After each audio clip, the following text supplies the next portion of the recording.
L'émission s'appelle Du chic, du choc, du chèque et je reçois la princesse Esther Kamatari qui est le nouveau visage de la prestigieuse maison Guerlain et avec elle nous allons parler du rituel de la princesse. Esther Kamatari. Oui. Comment tu vas? Eugénie, regarde. Tu es resplendissante. N'est-il pas? Quel est ton secret justement? Dis-moi. Le secret de la bonne humeur. Oui, déjà la bonne humeur. Comment tu fais pour être... Moi, je te connais depuis. Je t'ai toujours vu zen. Voilà, c'est-à-dire tu arrives quelque part, tu te poses et on a envie de t'écouter. Et en même temps, tu ressembles à toutes les femmes africaines et tu rassembles les femmes africaines. Et en même temps, tu as cette espèce de... Enfin, tu l'as dit, hein, tu as été éduquée pour être digne, forte. Mais quand même, est-ce que tu as des secrets de beauté à nous révéler? Absolument, mais d'abord, je dirais que je suis extrêmement flattée, honorée d'être la première noire ambassadrice de Guerlain, une marque aussi prestigieuse. Oui. Mais en fait, je suis l'ambassadrice de toutes les femmes. Oui. Et vu que nous sommes 53% de la population mondiale, tu vois que j'ai... Voilà. Donc, une peau, ton visage, c'est ton atout numéro 1. Bien sûr. Pour les autres qui te regardent, pour toi. Et la première chose à soigner, c'est son visage. Et le visage, jusqu'aujourd'hui, c'est vrai qu'on n'a pas proposé d'alternative. On n'a pas dit aux Noirs, on leur a pas proposé de choses d'excellence. Donc on va dire que moi, ce qui m'intéresse, et pourquoi je suis chez Guerlain, c'est vraiment l'excellence. Une peau, ça se bichonne, ça se nettoie. On ne frotte pas une peau comme on frotte le sol. Quand je rencontre les femmes, je leur dis, une peau, ça se bichonne. Et alors, nous allons commencer par une petite expérience. Voilà, je te laisse. Merci, voilà. C'est joli, non? Déjà. C'est un coffret, alors qu'est-ce qu'il y a? Alors, là-dedans, je vais te montrer déjà ce que tu pourras utiliser là tout de suite pour faire des essais. C'est une mousse d'orchidée impériale pour nettoyer la peau. Ton visage. C'est-à-dire qu'une fois que tu as démaquillé tes yeux, tu as enlevé avec le coton pour démaquiller, mais aussi Guerlain le fait, tu as cette mousse. Alors, je sais qu'il y a des femmes qui n'aiment pas du tout le contact avec l'eau, qui préfèrent avec du lait, etc. Mais je pense que quand tu as un contact avec l'eau, c'est exceptionnel. Et tu as cette petite mousse que tu mets, d'abord qui sent excessivement bon. Attends, peut-être que si j'enlève le petit pitch. Ça sent bon. Ça sent bon. Ça sent bon. Et c'est vrai que ça, c'est vraiment la touche de Guerlain. Il a inventé 300 parfums quand même. Ouais. 300. Ouais. Et ça, c'est de l'orchidée. Oui. Donc, c'est le cœur de l'orchidée de Sluis. Il y a du plus pur qu'on a pu reprendre pour être sûr que ta peau soit nettoyée. Une fois que ta peau est nettoyée, tu le sens au toucher qu'elle est nettoyée. Ensuite, tu vas mettre la lotion aqua qui va repulper ton visage. Donc, avec les mains, pas avec le coton, parce que ça va être absorbé. Tu mets quelques gouttes dans le creux de ta main et tu tapotes ton visage pour être sûr que tout ça est absorbé. Alors, il faut savoir que la peau noire est une peau qui est tressée différemment que la peau blanche. Qui est tressée différemment. Oui. C'est vrai qu'on est mieux loti que les autres, que les peaux caucasiennes par exemple.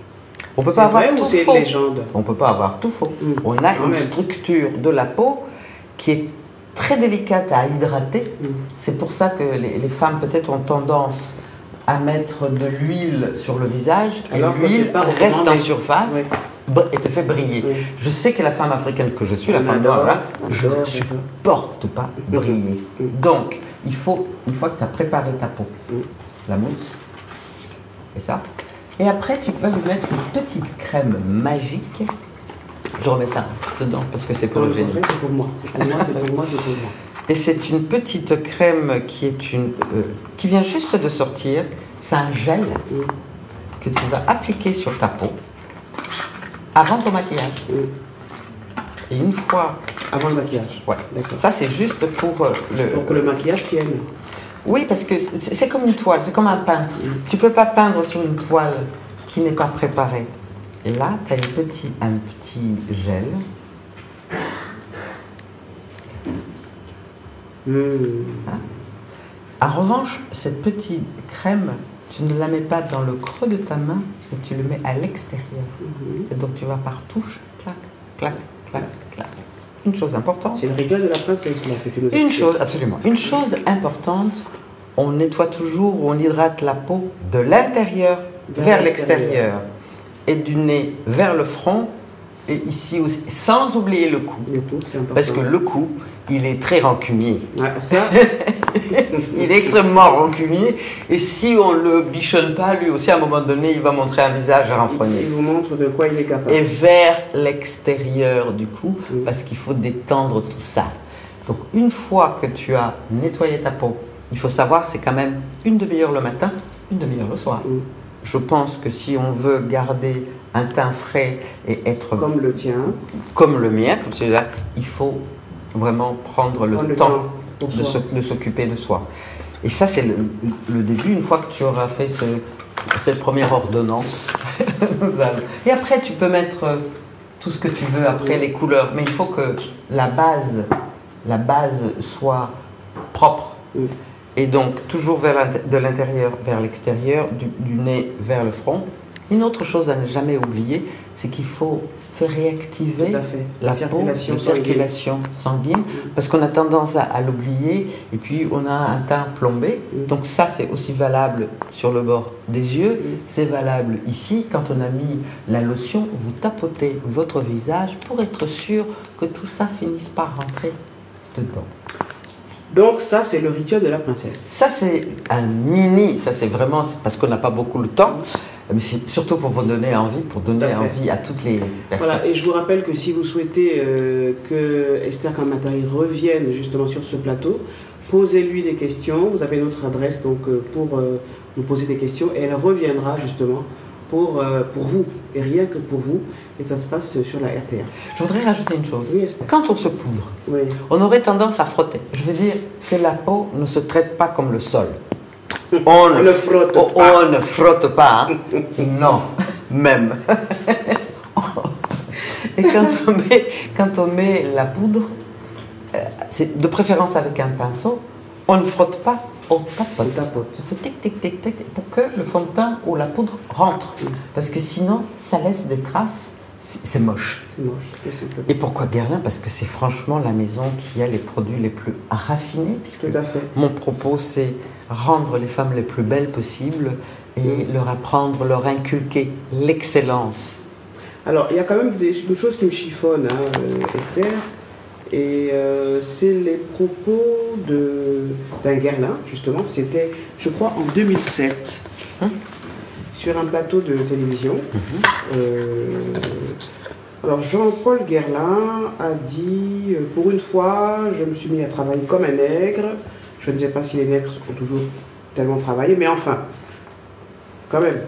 D'abord. Ça ne te gêne pas d'être l'égérie, d'être l'image de cette maison, même si elle est prestigieuse, même si on lui reconnaît le talent d'avoir réussi l'exploit de fabriquer les meilleurs produits pour les têtes couronnées, pour des stars, enfin pour le gratin mondial, quoi, les personnalités mondiales. D'abord, je voudrais dire que M. Guerlain ne fait plus partie de la maison depuis fort longtemps. Oui. Au moment où il a prononcé cette malheureuse phrase, qui n'engage que lui, encore un petit proverbe, quand il y a un mangeur de chiens dans la famille, on dit que tout le monde mange le chien. Il a parlé pour sa bouche, il n'a pas parlé pour la bouche des autres, d'une part. D'autre part, il ne fait plus partie de la maison depuis très longtemps, puisque la maison Guerlain fait partie du groupe LVMH. Et il ne fait plus. La troisième chose, c'est qu'on ne peut pas reprocher à la crème de l'orchidée impériale, elle n'est pas raciste, celle-là. Celle qui te rend belle, elle n'est pas raciste. Je n'ai pas raciste. Donc la crème n'est pas raciste. Donc je ne voudrais pas, surtout pas, que ces propos qui sont vieux. Parce qu'aujourd'hui, on trace, on avance. Il a fait une erreur, il a fait une erreur. Et puis, chez Guerlain, il y a des noirs qui travaillent, il y a des moins noirs, il y a des personnes. Donc, on ne va pas non plus continuer à ressasser le passé, à taxer ceci, de cela. Moi, je dis que quand je me mets cette crème sur la peau, je me sens belle. Je me sens belle et ça me suffit. Et c'est l'essentiel. Et de toute façon, l'orchidée n'est pas raciste. Esther, c'est bientôt la fin de cette émission. Déjà 3 séries avec Esther Kamatari, mais elle reviendra si vous le souhaitez. Parmi ces livres, est-ce que tu peux en choisir un qui t'intéresse, qui te marque? Qui me parle? Oui, qui te parle. Ah oui, la Namibie. La Namibie. La Namibie. Tu vas le chercher? Je vais le chercher. La Namibie, c'est le pays dont je rêve. Parce que là-bas, il semblerait que les femmes, tu m'as dit... Alors, les femmes, elles doivent avoir des secrets de beauté. Parce qu'en Namibie, c'est là où il y a les femmes qui se teignent le corps avec la terre rouge. La terre rouge, tout à fait. Et tu sais pourquoi? Parce qu'il n'y a pas d'eau. Non, c'est pour se protéger du soleil. C'est pour se protéger de toutes les petites bestioles pour ne pas être piquées. Elles ont les peaux les plus douces et les plus raffinées. Oui. Et d'abord parce que c'est magnifiquement beau. Regardez-moi ça. Oui. C'est beau. Magnifique, hein? Ah, c'est sublime. Murailles sinueuses, croissants, pyramides ou étoiles, le vent et architecte des sables. Ah, c'est sublime. Oui. Et surtout les femmes qui sont tellement belles. Et donc j'ai appris que les femmes en Namibie ne se lavent pas avec de l'eau parce qu'il n'y en a pas. Elles se lavent à la vapeur. Alors où est-ce qu'elle trouve cette vapeur? Dans la condensation, c'est ça? Ah, sans doute elle le fait. Et c'est ça que je voudrais. Et je trouve que ce sont des paysages sublissimes. Et c'est là où on se dit que l'Afrique est d'une grande richesse, d'une grande beauté. Que d'abord, il faudrait que tous les Africains visitent leur continent. Au lieu peut-être d'aller ailleurs, commencer par se visiter soi-même, que celui de l'Afrique centrale aille à l'Afrique australe, etc. Peut-être qu'à ce moment-là, on se rendra compte que nous avons juste un continent magnifique et qu'on peut comprendre qu'il y a des gens qui veulent se l'approprier. Mais je crois que nous devons être les premiers. Il ne faut pas les laisser faire. Esther, ma chère Esther. Très chère Eugénie.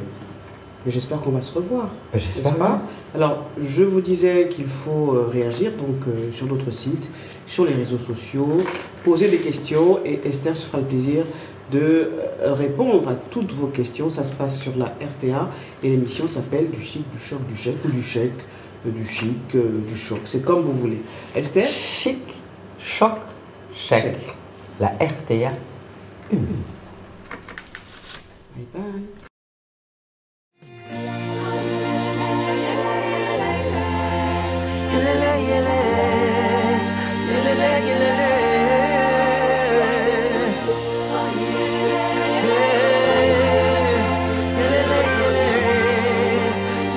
Yeah.